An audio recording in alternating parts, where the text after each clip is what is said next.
As a Hmong American individual in today's world, I feel that there are many of us who have lost touch with our culture. We have adapted so much to the American life that we don't know the full meanings of why things are a certain way, or why certain things happen within our Hmong culture. I guess what I'm trying to say is that our Hmong people are a very spiritual group of people. For years, our ancestors have had both negative and positive encounters with spiritual beings.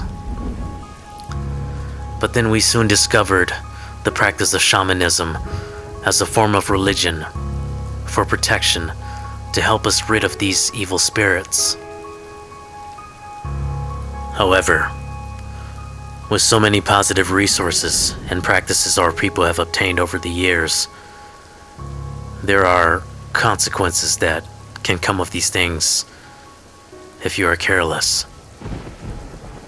And when I say consequences, I mean karma, bad omen, and or harm towards your health and well-being. Okay, look.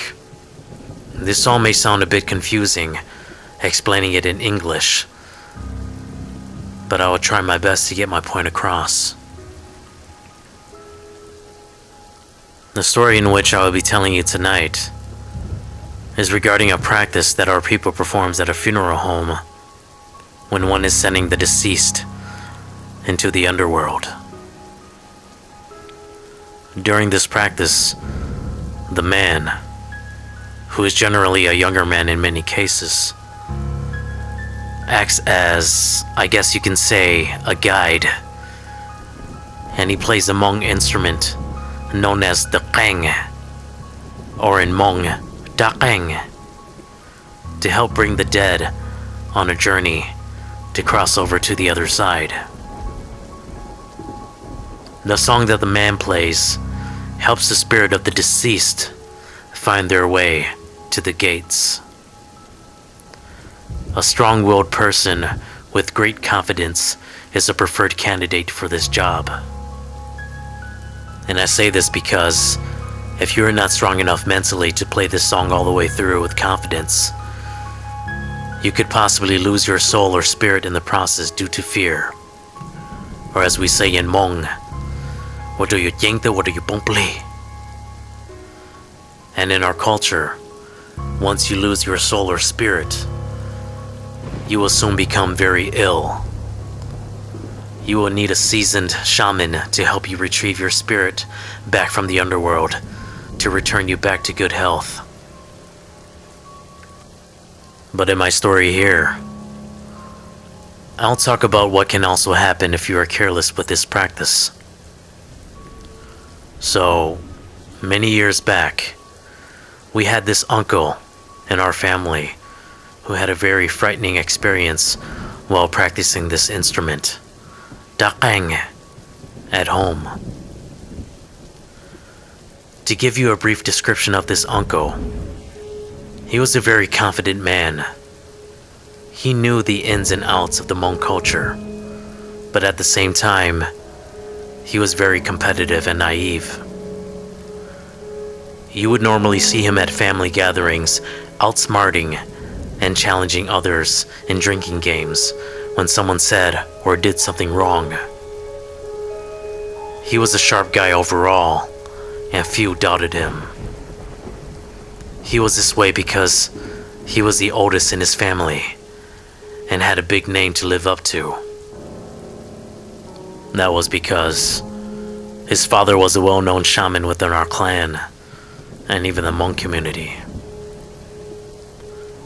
However, there was a time when this uncle had been prepping and practicing the qeng instrument at home when he was preparing to play for a funeral within a week for a family who had lost a loved one. He was home alone while his wife and kid were spending the weekend at the in-laws. During this time, however, this uncle had been going through personal issues in life, and he had been drinking a lot that same night. beer after beer, shot after shot from a liquor bottle. This had him in pretty deep. Now, I don't know the do's and don'ts of practicing this funeral song at home, and or if it is even frowned upon to do so. But this uncle, he had decided to practice this song at home that same night, and had the idea of using a doll that belonged to his kid as the pretend corpse as he played the qang instrument. He went through the whole process and treated the doll as if it were really a corpse as he walked around it playing the funeral song. When he finally finished, instead of closing off the practice in a proper and respectful way, he just walked over to his basement door, unlocked it, and kicked the doll down the stairs into the dark. He then locked the door and laughed. It was late by then, and so he decided to go to bed. As he slept, this is where things got interesting. He was lying in bed asleep for a few hours, and then he was awakened by a sudden. It sounded like little footsteps running on hardwood floors. The sound was coming from his living room, and then went into the kitchen. Panning from right to left. Not too long after, he swore he heard the sound of laughter coming from that of a small child. He had sobered up a bit by this time, so he knows that his mind wasn't playing games with him. The thought of the sound belonging to his child did come to mind, but he knew for a fact that his wife and kid were not home. His heart dropped at this point. And for what seemed like the first time ever, this uncle had felt a sense of fear. But he somehow managed to find it in him to get out of bed, to investigate the sounds that he heard. He turned on all the lights to his living room and kitchen. To his surprise, he saw that the door to the basement had been unlocked when he clearly remembered closing and locking it. He then felt the chills, and it felt like eyes were on him. He looked around and walked into the living room, and there it was. The doll which belonged to his kid was sitting upright on the couch. He jumped in fear and in disbelief at the sight of this. He didn't stick around and booked it out of there and drove over to his parents' house.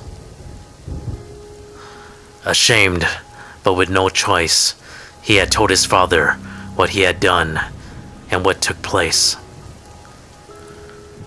His father scolded him badly. And from then on, this uncle grew very ill. But with his father being a very seasoned shaman, he was able to bless his home and ward off the negative spirits in which entered his home that night. His father was able to retrieve this uncle's spirit back from the other realm, and he eventually returned to good health. To this day, this uncle no longer practices the qing instrument, and he carries on as if this event never even took place.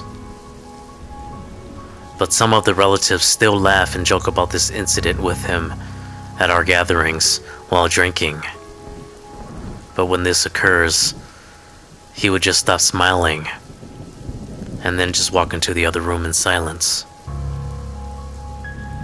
You see, some experiences can change us, so it's good to remember who you are and where you came from.